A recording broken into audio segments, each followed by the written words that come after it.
This card is like a girlfriend. You're happy with it, right? But you know that you fumbled the baddie in high school. This could have been peak. This could have been greatness, but unfortunately, Fluffy had to pull out due to an injury, and now we're left with this. It's not a bad card. Don't get me wrong. Like I said, it's like, yeah, baby, you make me happy and everything, but you're not that first girlfriend I had in high school. That's what this card is. So let's get into it. We got a little bit of a breakdown here.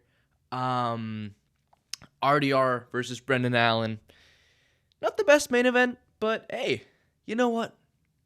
We'll be happy with it and just acknowledge the fact that this was Fluffy versus RDR at a certain point in time. Just to make things clear, this is not a number one contender fight anymore. If RDR wins, he's probably going to be just back in the queue a little bit. But this fight basically has no title implications, just to kind of clarify the role of this main event, which sucks. I like main events that have implications. That's what makes fight nights fun and everything. This doesn't have that, but let's get right into it. RDR versus Brendan Allen. I will pick, this is a crafty pick here. I will pick RDR by TKO in the 4th or the 5th, right? Hear me out. How tall is Brendan Allen, right? Let's look into that first. I didn't do my homework. So he is, edit that out. He is 6'2", right? And while height doesn't matter, RDR is fucking big, man.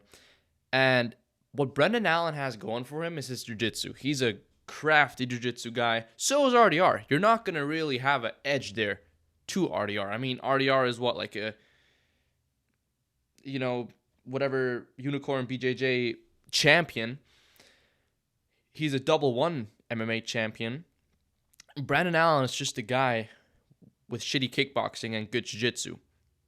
So just the matchup itself. I mean, RDR is bigger. His cardio, he has gone 5 rounds before. So did Brandon Allen. But, doesn't matter. I say it doesn't matter, so it doesn't matter. Yeah. And that's why I'll pick RDR by TKO. I don't know how. I think it's going to be like a knee, kind of, because RDR roughs you up in the clinch. Jiu-jitsu doesn't work in the clinch unless you pull like a flying triangle, which is middleweight, man. This is middleweight. So that's why I think that the body work will just do it, and Brendan Allen doesn't strike. I mean, he had a war with Marvin Vettori, don't get me wrong, but if you just look at him, you just know that like RDR is gonna chin him to the body, So I think it's gonna be knees to the body, and then like a TKO, he kind of drops him and then finishes him off with ground and pound. Pause. But yeah, that's my prediction for the main event. Let's get right into it. We don't have bad fights on this card. Oh shit, never mind, we do. But yeah, Kevin Holland versus Mike Malott. Oh, I actually do know Mike Malott. Jesus Christ. I was about to say, who the fuck is this guy? This guy, yeah, I think Kevin Holland is gonna keep the win-lose streak alive, just based on vibes, It's kind of what he does. Just win one, lose one. He just had a decent scrap with D-Rod, but lost to decision. Yeah, to decision. And Mike Malott, I mean, I saw him fight one time against Ratke, which he won by KO. I totally knew that before, and it did not just like look at that over here. But I think Kevin Holland takes it, man. Yeah. By decision. Marlon Vera versus Ariel Helwani. This one is interesting because Helwani did just have a pretty good fight with Aldo. If you really take away like this was Jose Aldo's retirement fight, that was a pretty close fight. Could have gone either way. But since it could have gone either way, that's the whole point of it, It could have gone either way. So why are we mad that he won? You win some, you lose some. But Cheeto, does Cheeto have this in the bag? I think so. Because what Cheeto does is nothing for 2 rounds and 30 seconds.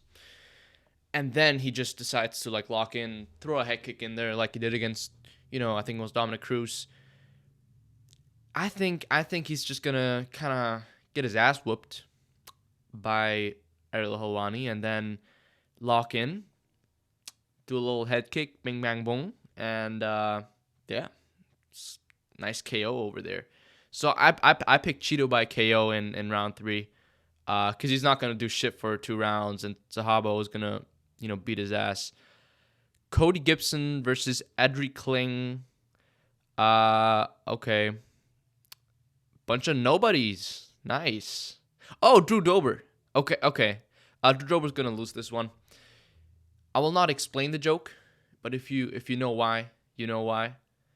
And apart from that, that's kind of it with the card. The rest doesn't really matter. Why is this guy so white? Jesus, looks like, I don't know. Damn, he looks great. He looks great, bro. But this guy too. What the fuck? What are we doing here? What? Okay. Fix your website, UFC. But anyways, apart from that, there's a couple other things I want to talk about. We just got a couple announcements made. I don't think they loaded yet over here. Stop looking at me like that. We had a couple announcements made recently, yesterday. So this isn't loaded yet, but Merab is going to defend his belt the 4th time this year against Peter Yan. That's a pretty good fight. I'm going to just do a couple early predictions here. There, of course, will be a prediction video in the future, so I don't want to spoil everything. But staying on the topic here, I think Merab is going to... It's going to be a similar fight, the first one. Maybe a little bit more competitive. I see it being more competitive with better defense, I guess, by Yan. So it's fucking crazy that Merab turns around after 2 months and fights Peter Yan. You don't do that. It's like, you don't do that. Peter Yan is like a Max Holloway of bantamweight. So respect to Merab here. He's really entering the top 5 GOAT status. Might do a video on that, actually. I have a couple of things on my mind. But yeah, so that's just what I think of that. Then they also did Pantoja versus Van. That's a pretty good one. My mind is telling me Pantoja versus Pantoja by submission. What else we got? We got Blachowicz on there versus Anthony Smith. Not Anthony Smith, the other bald Anthony Smith. I don't know about that one. We'll see in the future. And then we also had Cejudo coming back versus Peyton Talbot. That one's fun. Cejudo by decision. We also have Sean Brady versus... Let's take a look if this is already made. We also had Sean Brady versus... That's a shitty ass poster. Jesus Christ, that shit was made on Canva, like my thumbnails. They wanted to make Sean Brady versus Michael Morales on this card, which I like. This card is actually coming together to fruition pretty well. I like it. And then they also, I think, announced Tetsuro Taira versus Brandon Moreno. So a couple good fights in the making here. Those first 4 were confirmed. The other ones I haven't seen officially confirmed yet, but they're pretty likely to happen. That's all I got for you, man. That's all I got for you. Yeah. Let's see what happens in this card. Let's see if the storyline continues with Reinier the Ritter. And catch you guys.